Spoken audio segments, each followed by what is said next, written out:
आज भारत सहित पूरी दुनिया में विश्व हिंदी दिवस मनाया जा रहा है। आप जानते हैं कि 10 जनवरी 1974 को नागपुर में पहला विश्व हिंदी सम्मेलन हुआ था और उसके बाद यह परंपरा चल पड़ी और तब से लेकर आज तक पूरी दुनिया में विश्व हिंदी दिवस मनाया जा रहा है। कई बार लगता है कि आखिर ऐसा क्या मसला है कि पूरी दुनिया भारत की जो राजभाषा है उसका दिवस मना रही है।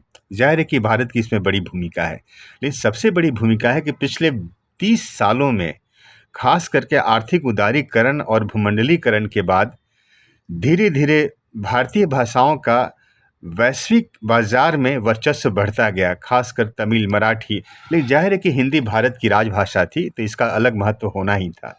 भारत में जो भी काम हो रहे हैं, जिस तरह के काज हो रहे हैं, उसमें हिंदी की भूमिका एक बहुत बड़ी भूमिका है।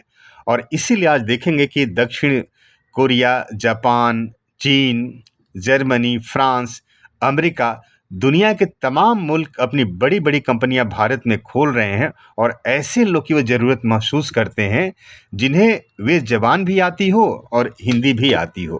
कहने का मतलब कि धीरे धीरे हिंदी ने पिछले 30 साल में अपनी एक आर्थिक ताकत बनाई, जिसका नतीजा था कि आज हिंदी का महत्व पूरी दुनिया में बढ़ा है।